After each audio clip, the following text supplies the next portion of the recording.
अभी एमएलए जो है वो अपनी नुमाइंदगी करने में नाकाम रहे। मेरा सिर्फ मानना ये है कि मुफ्ती साहब पूरी तरह नाकाम इस 5 साल में हो गए हैं। इसलिए अगर आज शेख आसिफ को हराने की ज़रूरत है तो उनको बैठ के गठबंधन का धर्म निभाने की बात हमारे साथ करना चाहिए।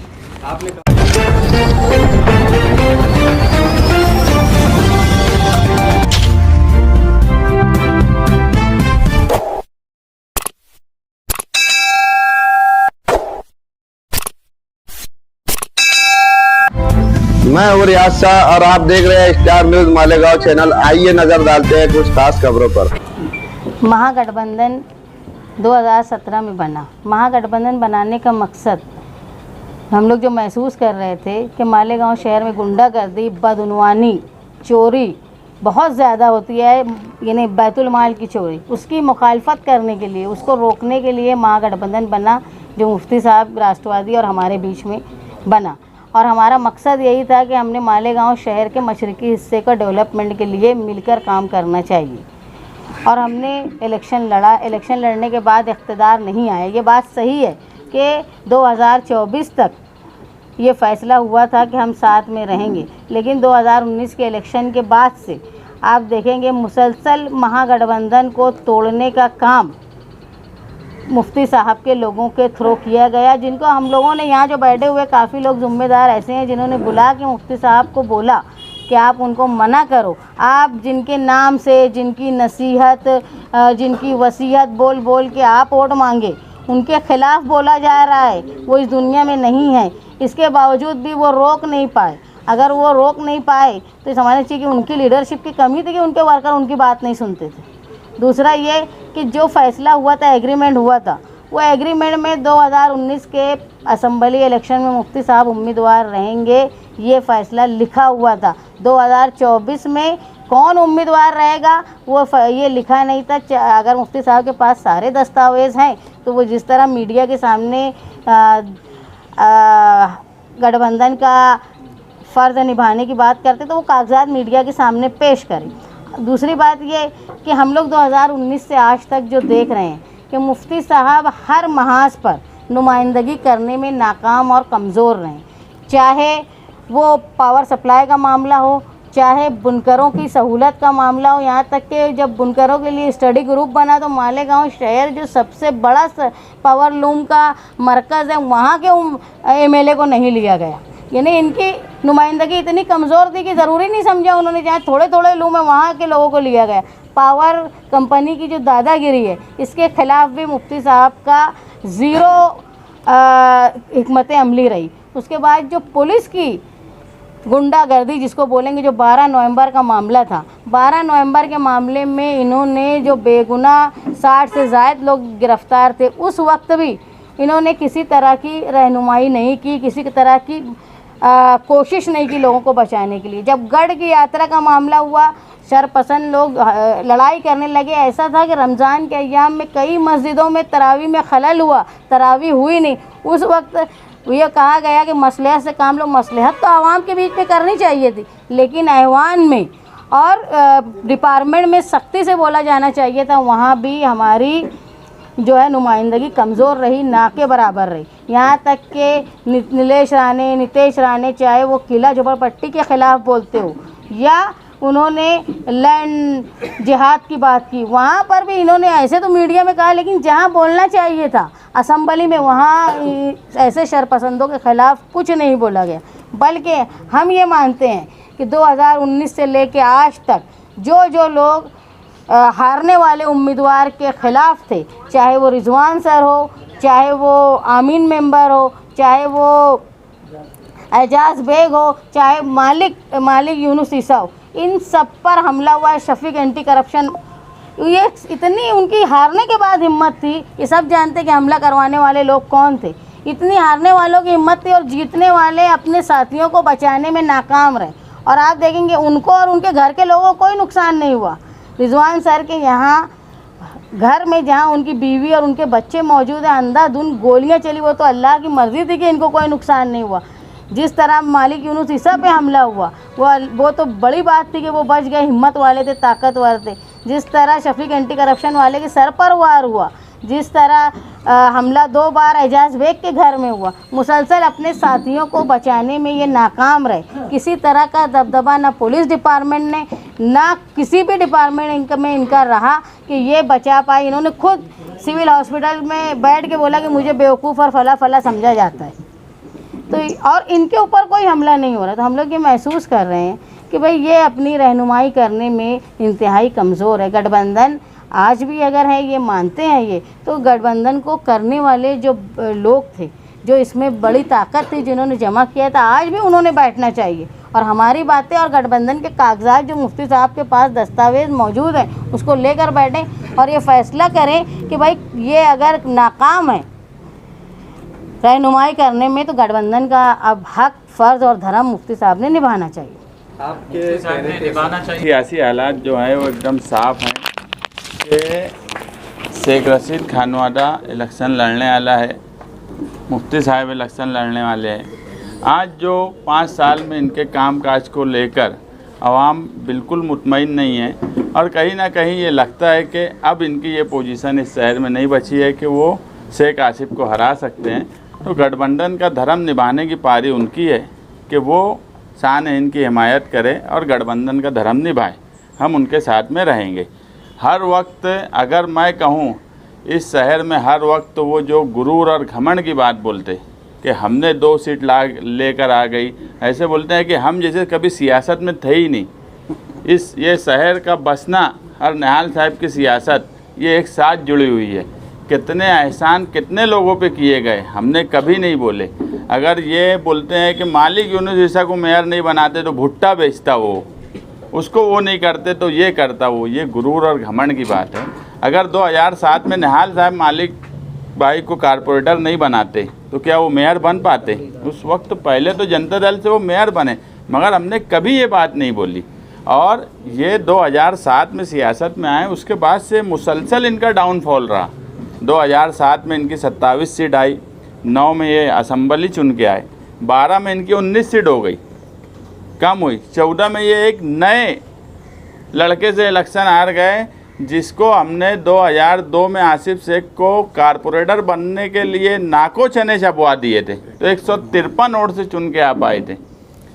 डर और खौफ हमारा ऐसा था कि 2007 में मुफ्ती साहब से सेटिंग करके और बिन विरोध हो गए।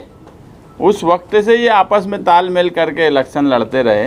अब इस शहर के हालात ऐसे आ गए, मैं हमेशा बोलता कि 25 साल में 99 से ये दोनों के आपस का तालमेल। एक बात आप देख लो कि जब 2007 से 2017 तक ये हमेशा कांग्रेस के साथ रहना इक़्तिदार में। मुझे खुद मुफ्ती साहब जब 17 का इलेक्शन हुआ तो मुझे ये बोलने लगे कि यार अपन अब अपोजिशन में रहेंगे तो कैसे रहेंगे? तो बोले यार वो हमारा काम है, तुमको अगर 19 का असम्बली जीतना है तो तुमको अपोजिशन में बैठना पड़ेगा। तो ये तो उनके साथ ही रहे। तायरा मैडम को मेयर बनाए, उस वक्त ख़त्म जब इनका होने लगा तो तायरा मैडम को मेयर बना दिए। तो कहीं ना कहीं ये ताकत उनको पहुंचाने की कोशिश ही की है और उनसे जो भी माली तौर पर फ़ायदा उठाने की कोशिश की है, ये एलानिया वो लोग बोले। तो ये इनका तालमेल हमेशा रहा है। हम यही बात बोलेंगे कि आज शहरी सतह पे आप एक बात देख लो कि मालेगांव शहर में वाहिद समाजवादी पार्टी है जो हर जगह जिनके वर्कर और जिनके लोग आज मौजूद हैं। मालेगांव शहर में मुफ्ती साहब आगरा रोड के शुमाली हिस्से में कुछ नहीं है।